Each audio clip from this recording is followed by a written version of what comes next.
Assalamualaikum warahmatullahi wabarakatuh. Perkenalkan, nama saya Syafirul Umam, NIM 530 2019 0040. Terkait fenomena child free yang kita lihat bersama, bahwasanya fenomena ini sangat banyak sekali orang menanggapinya terkait fenomena child free. Bahkan ada satu kelompok yang namanya child free community juga ada. Nah, terkait pandangan ini menurut saya ada beberapa yang perlu kita yang perlu kita pahami terkait child free ini. Saya juga mengutip di beberapa halaman media yang bisa dipercaya, bahwasanya di sini dijelaskan bahwasanya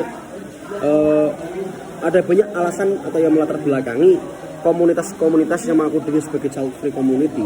Di antaranya adalah mereka itu memiliki kekhawatiran tertentu, seperti halnya faktor kekhawatiran genetik, faktor finansial, mental yang tidak siap menjadi seorang ibu ataupun seorang ayah, terus bahkan alasan lingkungan atau kalau bisa orang-orang itu menyebutnya bi'ah. Kadang bi'ah itu juga melatar belakangi kenapa banyak munculnya tren-tren child free ini. Nah, yang kedua, sebagaimana yang kita ketahui, bahwasanya ajaran agama Islam menganjurkan penganutnya untuk melangsungkan sebuah pernikahan, di mana tujuan pernikahan tersebut tidak hanya untuk memenuhi kebutuhan biologis manusia, namun juga karena beberapa hikmah di dalamnya. Seperti Imam Az-Zarkashi dalam kitabnya Al-Mabsut itu juga mengatakan bahwasanya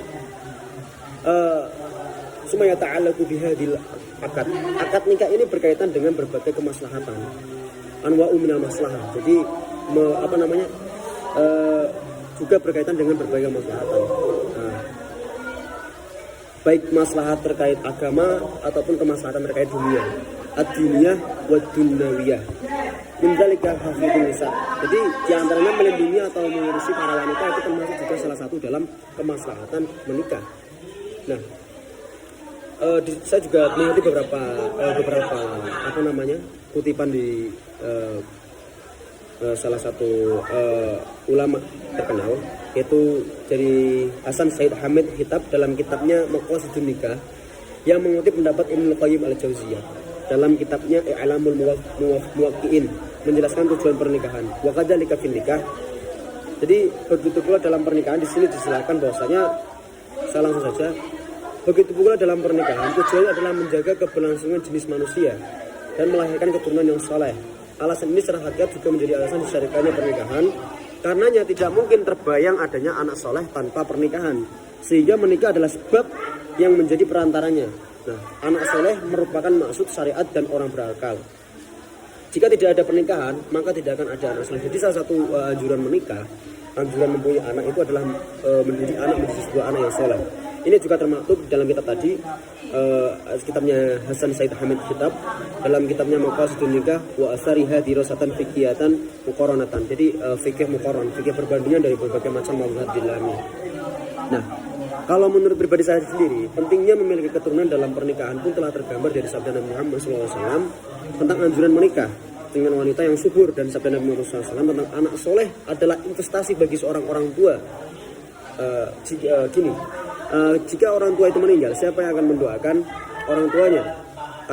Karena jadinya anak ini sebagai investasi yang diinvestkan oleh orang tua. Seperti Imam Ghazali memaparkan bahwasanya upaya untuk memiliki keturunan, menikah menjadi sebuah ibadah dari 4 sisi. Keempat sisi tersebut menjadi alasan pokok dianjurkannya menikah, ketika seseorang aman dari gangguan syahwat, sehingga tidak ada seorang pun yang senang bertemu dengan Allah dalam keadaan jomblo atau tidak menikah.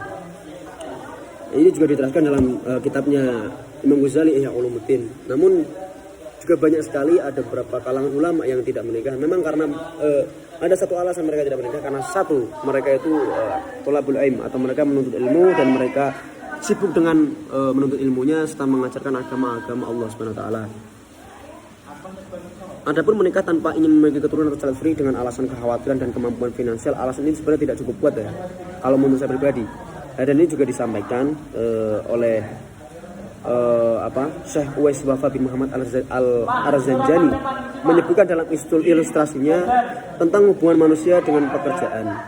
Juga diterangkan oleh Syekh Uwais Wafa bin Muhammad Al-Arzanjani, yaitu terkait di antara penyebab kurangnya harta adalah adanya prasangka buruk makhluk terhadap Tuhannya, bahwa Tuhan tidak akan memberi mereka rezeki kecuali dari makhluk.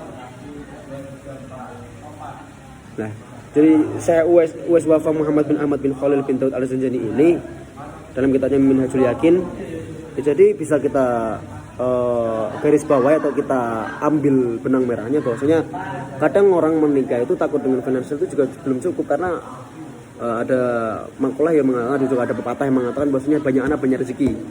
Jadi rezeki itu Allah yang mengatur semuanya. Jadi sebagai umat Islam, sebagai orang Islam jangan pernah takut.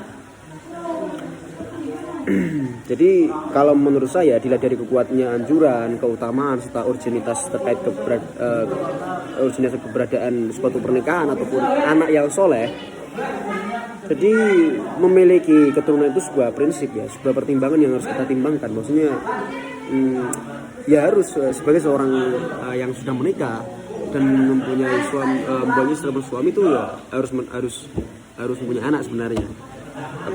Ketika memang tidak punya anak ya itu memang kehendak dari Allah, tapi ya tujuan pernikahan adalah seperti itu. Jadi ya, namun juga ada pendapat yang lain mengatakan berbeda, tapi kembali lagi ke pendapat masing-masing. Terima kasih. Wassalamualaikum warahmatullahi wabarakatuh.